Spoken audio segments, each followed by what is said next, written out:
On today's show, we speak with an advocacy expert whose organization is the leader in shaping and developing the sign, graphics, and visual communications community. Stay tuned as we learn more. Participate, engage, speak out, use your voice to be an effective advocate. The Voices in Advocacy podcast examines the diverse landscape of advocacy, exploring the ins and outs of building influence, driving change, and creating champion advocates. It's now time for the Voices in Advocacy podcast with your host, Roger Rickard. Hello, folks. I hope you're enjoying Season 3 of the Voices in Advocacy podcast. I'm Roger Rickard, President and founder of Voices in Advocacy, where we work with organizations to inspire, educate, engage, and activate your supporters by turning them into effective, influential advocates. And this is the podcast dedicated to the art of advocacy. This podcast is for the people that work and engage in advocacy efforts for corporations, associations, trade organizations, and nonprofit cause groups.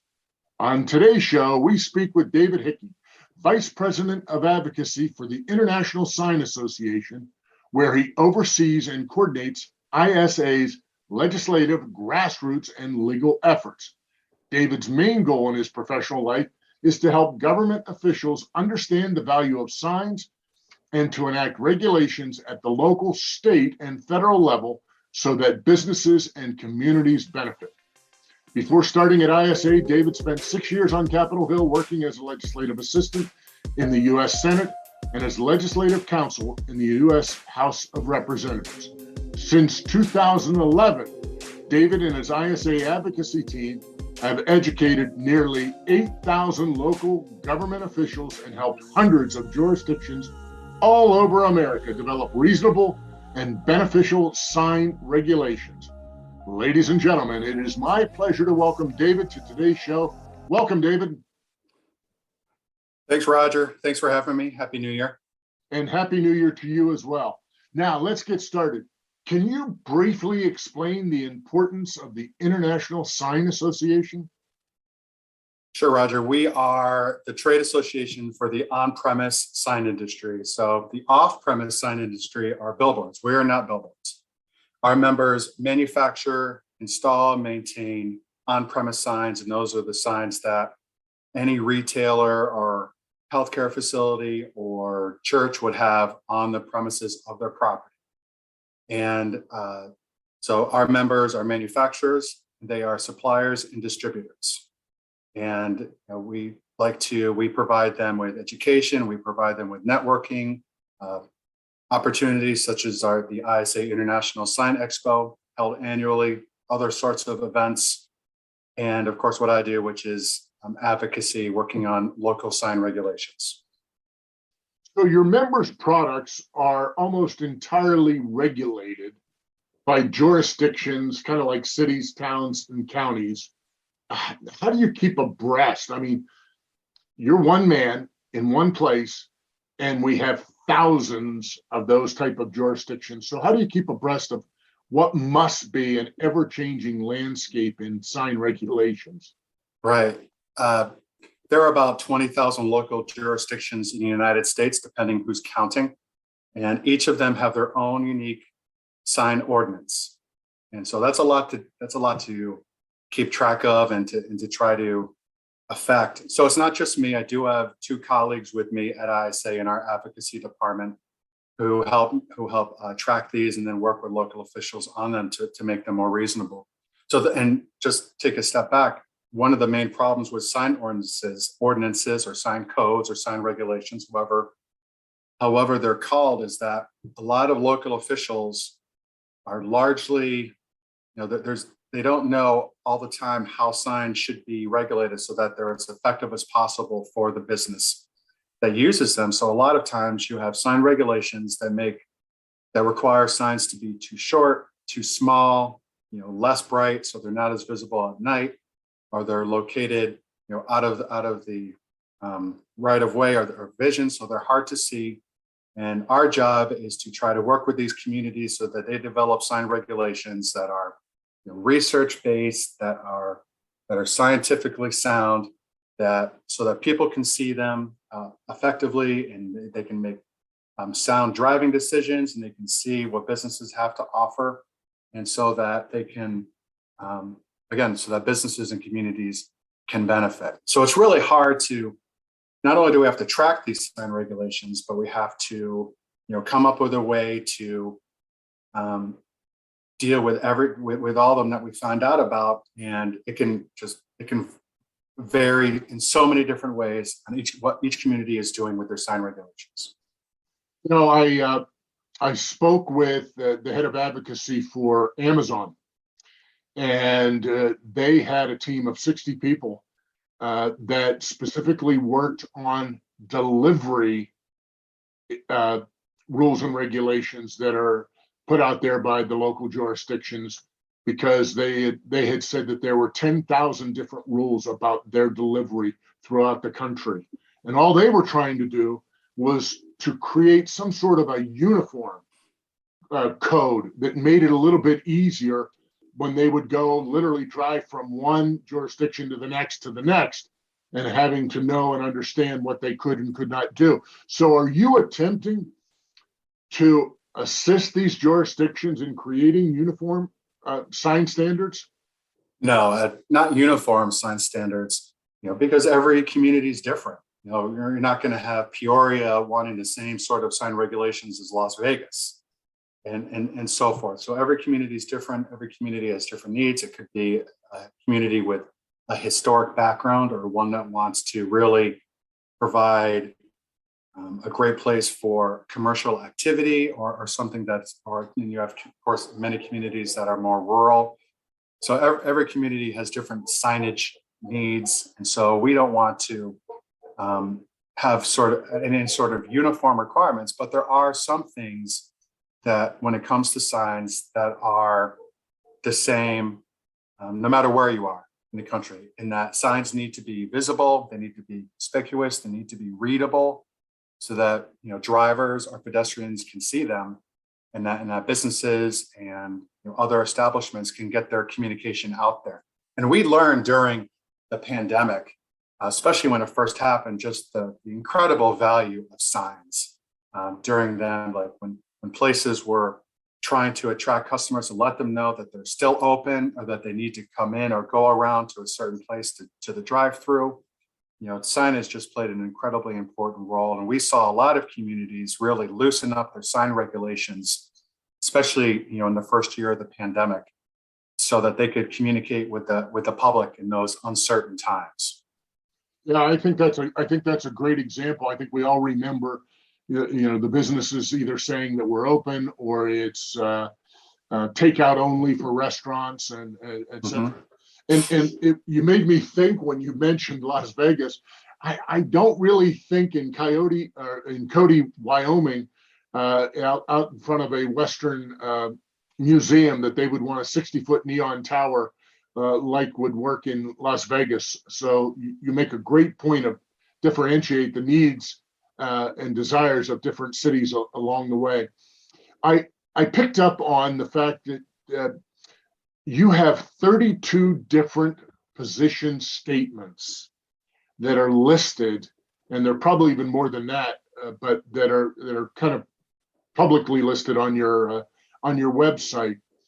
How do you engage your members regarding those position statements? Well, we actually have 40, Roger. So but we are working on updating all of them actually at the moment, and we use various committees and experts on the issues to come up with them, or to revise them. So we've had a lot of these position statements out for a decade or so, and the importance of these position statements, and I think that other trade associations probably have them for their respective industries, is to let government officials know, what the industry thinks about these specific regulatory issues, and to try to educate them on what they should do. Basically, when it comes to our position statements, we would have staff work with members to identify what issues need to have position statements. And then we have a process where We would have various volunteers, from the sign industry to help us develop the position statements. And then they'd go through a process where they would be reviewed, revised, and then finally approved, all the way through our board of directors. And then we would have them publicized, and we recommend we have our members use them when they need to educate their local officials that they work with on a daily basis. You're working, let's say as an example of a city, just take that as an example. Typically, who are you working with within the city? Is it usually a city manager, or is there a specific department that most of these regulations fall under? Our main contact with communities are planners, city planners. Those are the local officials who draft sign regulations. And we usually find out when a community is revising their sign ordinance. So every community has a sign code, and then we somehow find out of the 20,000 local jurisdictions that some city, Cody, Wyoming, is going to be revising their sign ordinance to, let's say, restrict digital signs or electronic message centers. So we find out about that somehow. We're getting better at that. But if you can imagine, if there's 20,000 local jurisdictions, it's really hard to keep, in 3 of us at ISA tracking them. It's really difficult to, some things fall through the cracks. But for the most part, what we've been doing is trying to track them online as much as possible, Google alerts, things like that. And then also having our members on the ground level, when they hear about a community that they live in or that they do work in, that community is revising their sign ordinance, they let us know. So I've been with Roger. I've been with ISA for going on 15 years now, and it's been my mission to try to find an online resource that tracks local ordinances. A lot of people listening probably use online legislative tracking services for federal issues, for state issues. Those are obviously very easy to track, and they're useful. But since most of the issues that we deal with are at the local level of government, we don't have much need for state or federal tracking services. But for a very long time now, there's been no way to track local ordinances in a similar way. But I've been with ISA long enough that I've been able to see sort of an evolution where now, in the very recent days, there have been online services that are able to track the agendas in the minutes of local communities. And that is a great way for us to find out about local sign code developments ahead of time. And that it'll help us become way more effective. And this is ongoing right now, Roger. We're talking with some folks that provide these services. Before that, when I mentioned Google alerts or tracking stories online, it's a story where it says the city council is going to be voting on the sign ordinance tomorrow. Now, that doesn't give us a lot of time. Or it's a story that says the city council voted to approve the sign ordinance 2 days ago. So a lot of the times we were really scrambling to find out about these sign code developments, then analyzing them, finding out what's good or what's bad about them, telling our members about them.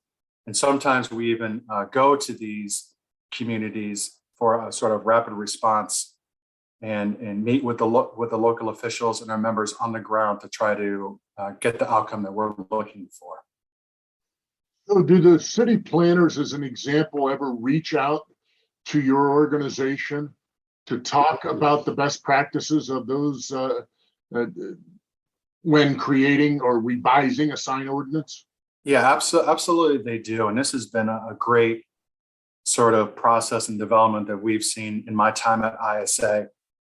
In theory, there is an adversarial relationship between sign companies and planners, because for the most part, as I alluded to earlier, a lot of them are don't know how signs need to be regulated so that they're as effective as possible. And a lot of them have preconceived notions about signs, like they need to be smaller and shorter and more inconspicuous, which is basically the opposite of what businesses want for their signs. They want their signs to be noticed. So, sometimes there's some clashing between local officials, the planning community, and the sign industry. So we've spent a lot of time over the past decade or so working with planners, and they're a professional society, the American Planning Association, specifically to develop content and educational resources for them, so that we can then educate planners on various sign code best practices.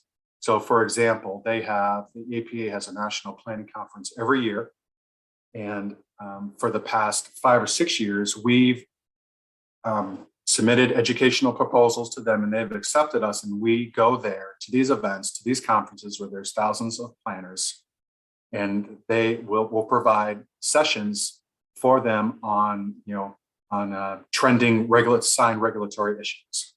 For example, 5 years ago, there was a Supreme Court case regarding sign regulations. And so we've been sort of the go-to resource for planners and other groups of local officials when they know that they need to come up with sign codes that are compliant with a Supreme Court decision. So we've been providing a lot of resources on that. We have a foundation, the Sign Research Foundation, which I highly recommend that listeners go to if they want to check out signresearch.org. That they come up with, they work with academics and researchers to come up with products and best practices so that planners can then use, and they can use this highly credible, highly reputable, these resources to come up with sign regulations to learn more about them.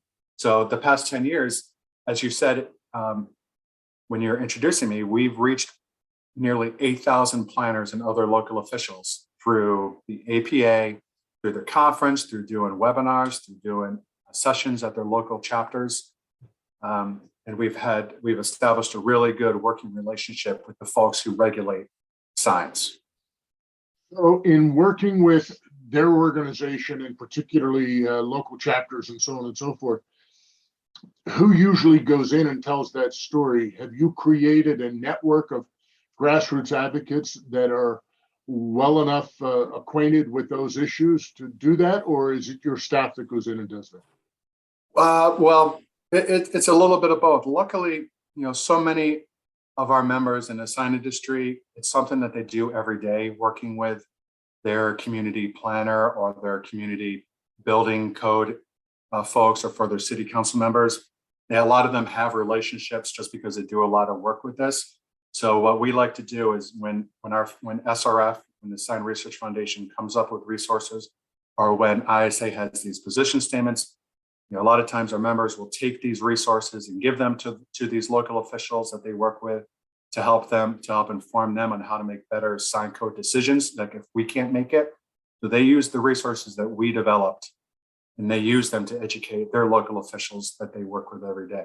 Then we have, me and my staff go to make these presentations at these planner events. So there's that, or we go to these communities on our rapid response efforts, a few times a year to speak in front of city council members when they're debating whether a sign code provision will pass or not.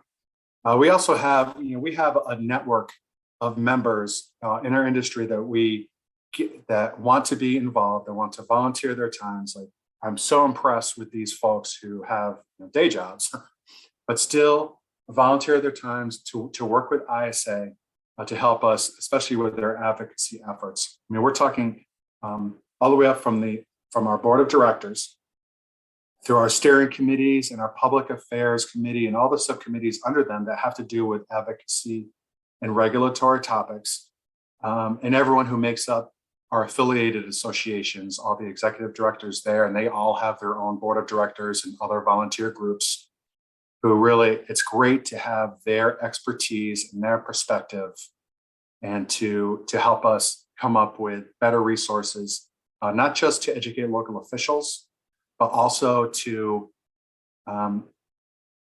better educate sign companies, because we've talked a lot about advocating and educating planners and local officials. That's huge.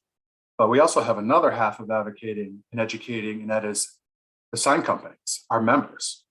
I talked about how we provide them with resources from the foundation that we come up with so that they can educate planners that they work with, but we also offer webinars and sessions specifically to sign companies so that they can learn how to talk and work with local officials, or how they can comply with federal regulations and things like that. So basically, our advocacy efforts are two-pronged for two main audiences, but it's two completely different sort of approaches. I would also think, don't you have to then educate the businesses through the sign companies, of what is legally that they have to comply with, and how to, like you indicated earlier, they want their signs to be seen and be effective in growing their business along that way. So how do you work with them then? Same process? There are some similarities, but you're right, Roger, that it's critical to get these customers, retailers, churches, healthcare facilities, all these buildings that use signs to get people there, to get them involved. And one thing that we deal with, me and my staff, is when we go to work on, when we make these rapid response trips to get in front of local officials to say, hey, you need to, this sign code proposal isn't good. Sometimes they'll just say, well, you're just the sign industry. You just want to sell more signs. So what we find really effective then is if we get our sign company members to get their customers at these meetings, or to sign letters, to get them involved in their pharmacies, their grocery stores, gas stations in these communities, local officials are more apt to listen to their concerns, because those are their constituents. Those are the folks who pay taxes, who employ people there in the community. So it's really important. Yeah, and their ability to inject their personal story of how that affects their business and their operation, correct? Yeah, these end users is what we call them mostly. They can be advocates as well, and we help them do that. So with your rapid response team, I would assume, and maybe I'm wrong here, that's really what your whole grassroots network is a part of that, and then maybe your grass tops become your rapid response team. Would that be correct or no? Most of our work is at the local sign code level, is tracking and analyzing sign ordinance proposals. So that's the bulk of it. Making these trips and going to and making these appearances.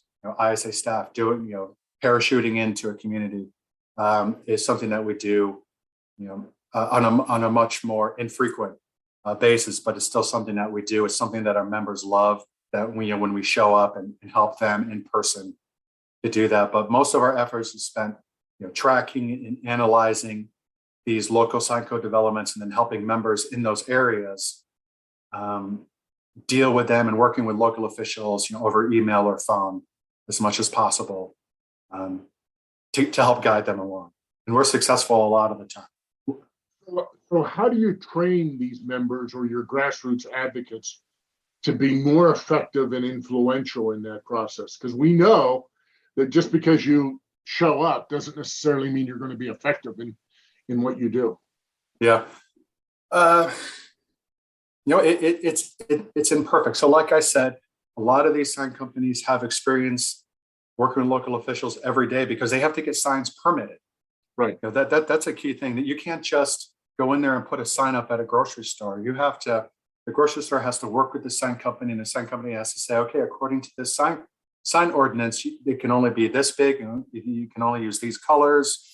And then the community in the city will give you permission to have this sort of sign, and that's the sign company's responsibility. So they have that experience. They're usually very good in working with the local officials to make sure that say the grocery store customer can get that sign. But when there are issues, that's when, like I said, they can hopefully use the resources developed by ISA and from SRF. And they can, check out webinars that we have to help them work with local officials to say, here's what you need to bring up. Here are the key issues that you need to focus on in order to try to make a big a difference as possible. We always encourage them to contact us, to keep us in the loop.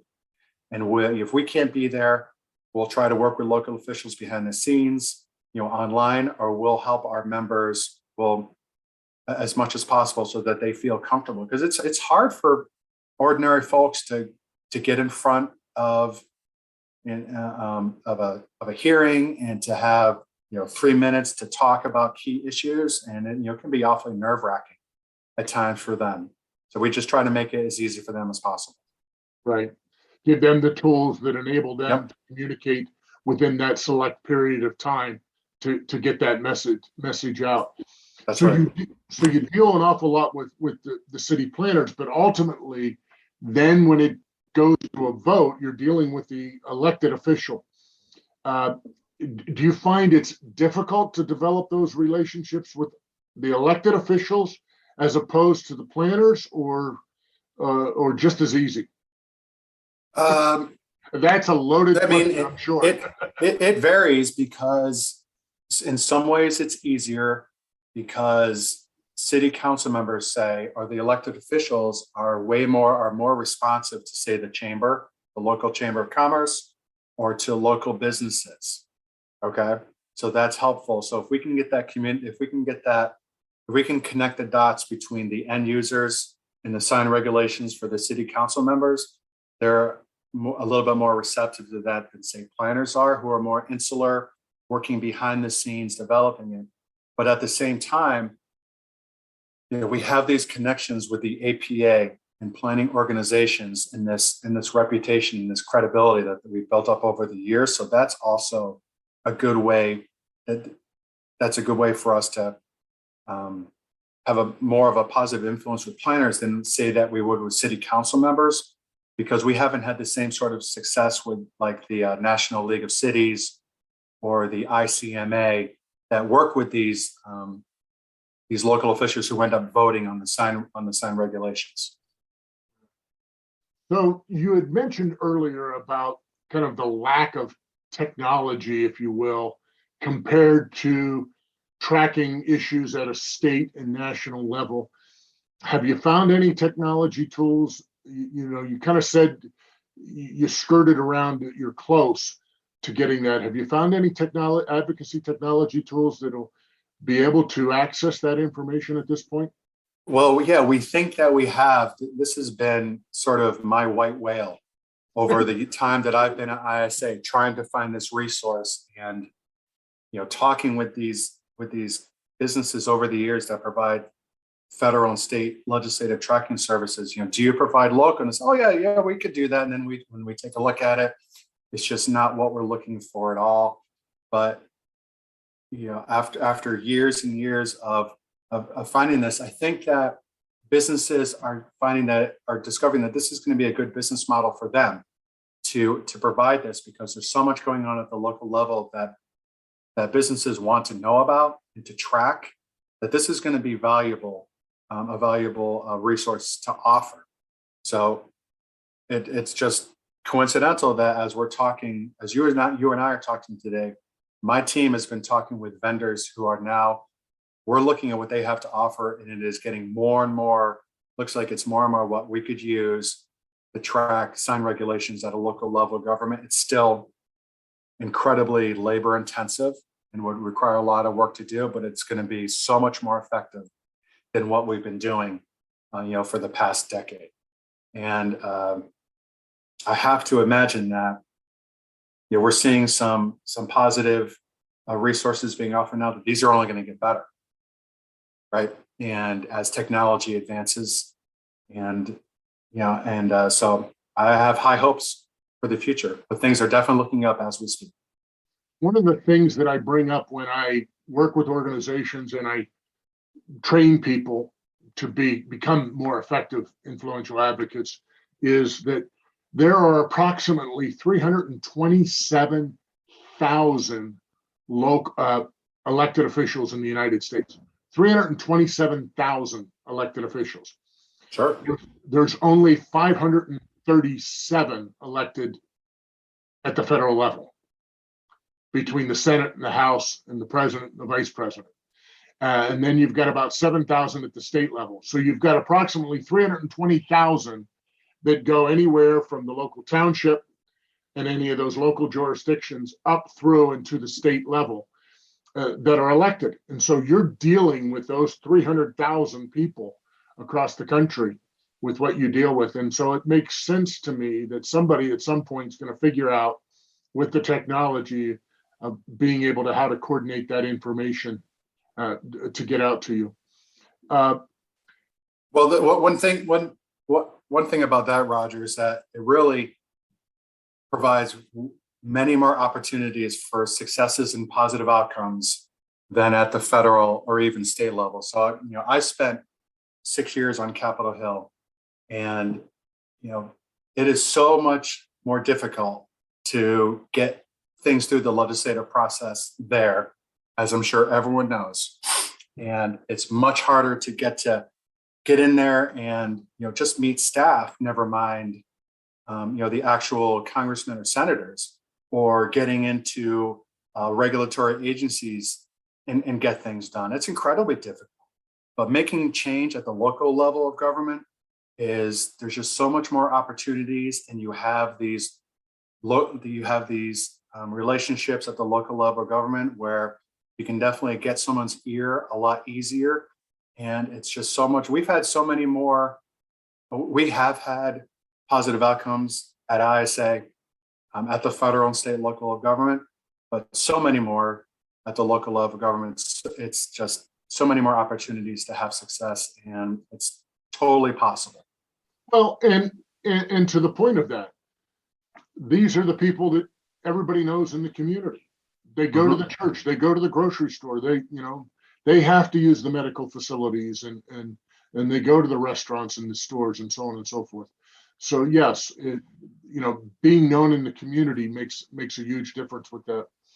Let me pivot a little bit, and I'm often called my wife calls me this all the time, a poli-sci geek for my love of political science. So what made you select history and political science as your major in college? Well, I love history. I love reading, and especially American history.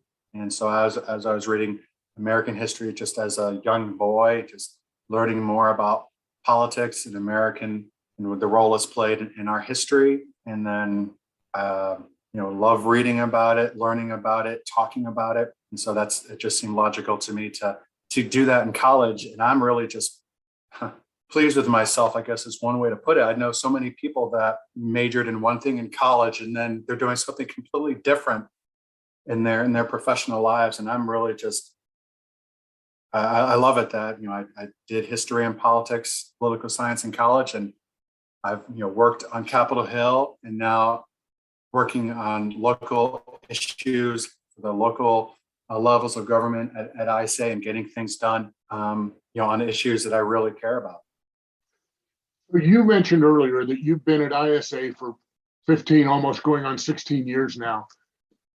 Where do you go now at this stage of your career for any type of additional kind of advocacy education? ASAE is a great resource. The American Society of Association Executives, yeah. Right. And, I have colleagues and peers on Capitol Hill that, we get together every once in a while and talk about. However, if you can't tell, advocacy at ISA is so unique.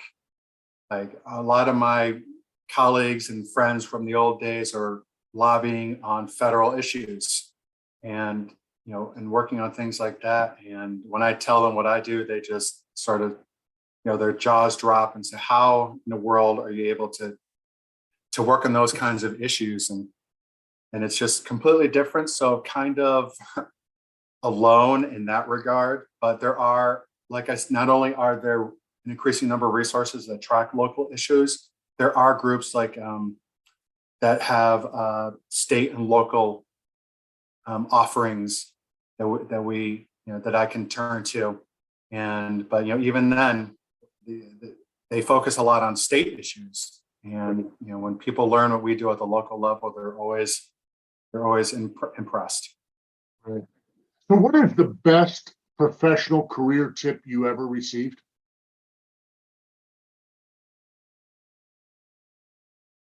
Uh, I'm not sure. Yeah, I'm not sure if it's a tip so much as just something that I've always adhered to, which is try to learn something new every day.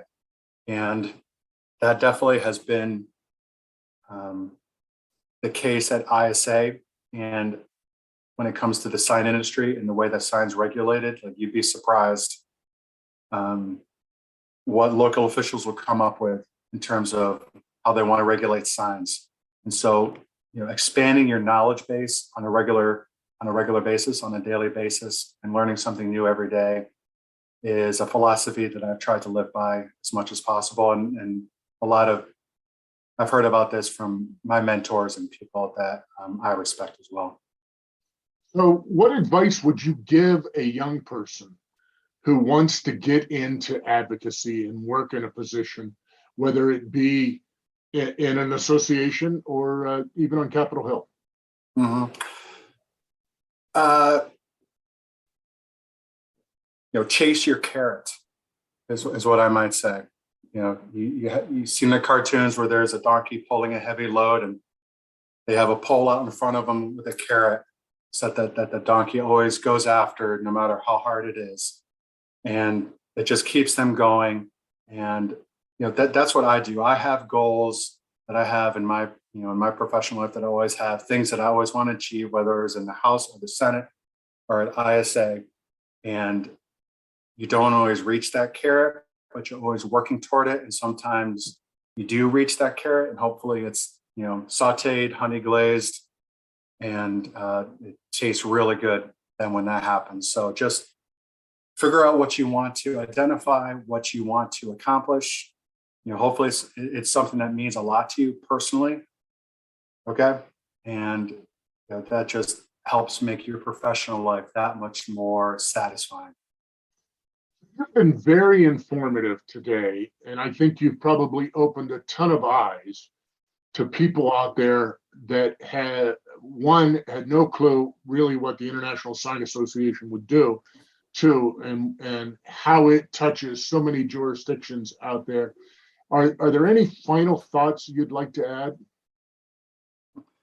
Well, Roger, you're not the only one. I didn't know what ISA was or how our house signs were regulated before I stumbled into this position and eventually just learned how awesome the sign industry is and how passionate and knowledgeable and artistic and everyone is, and they're great at business.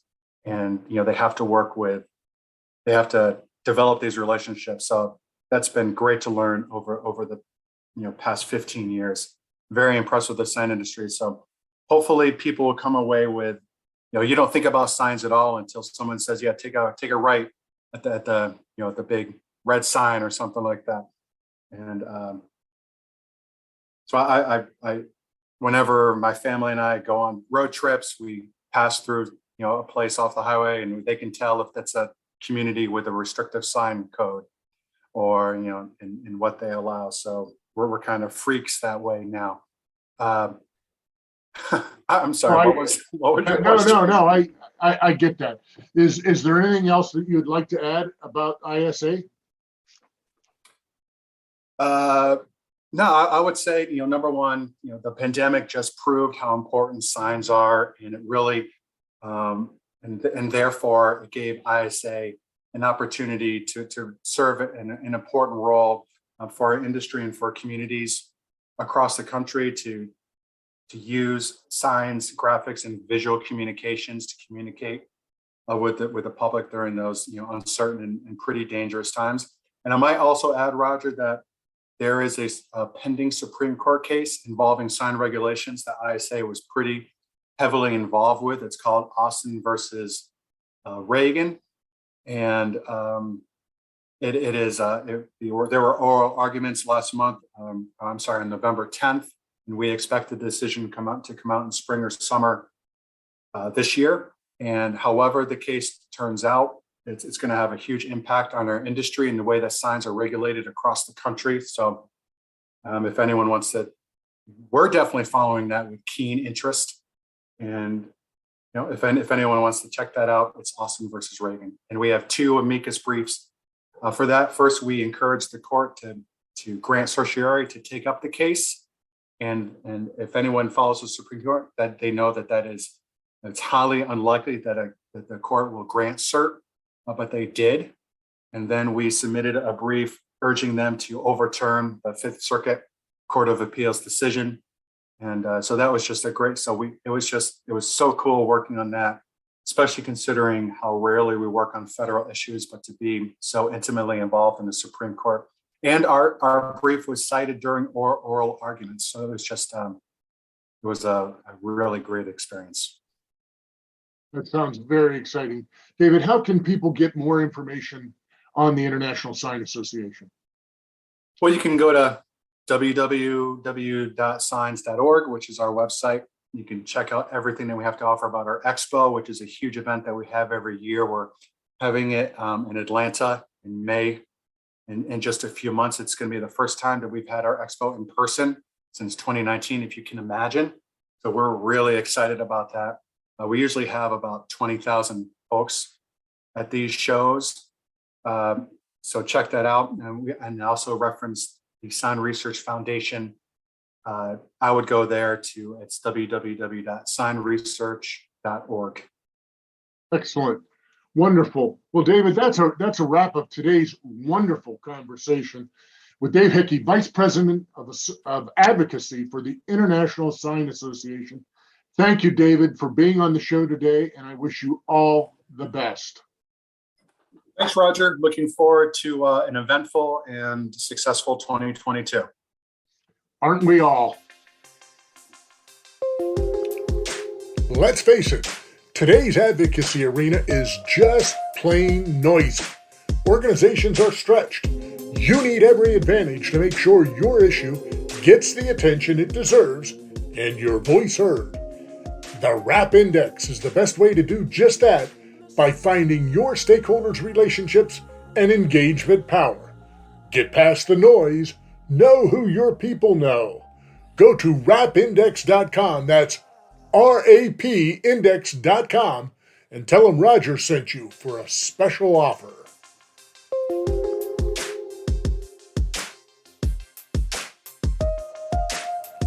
If you like today's podcast, head over to where you find your podcasts and subscribe to the Voices in Advocacy podcast.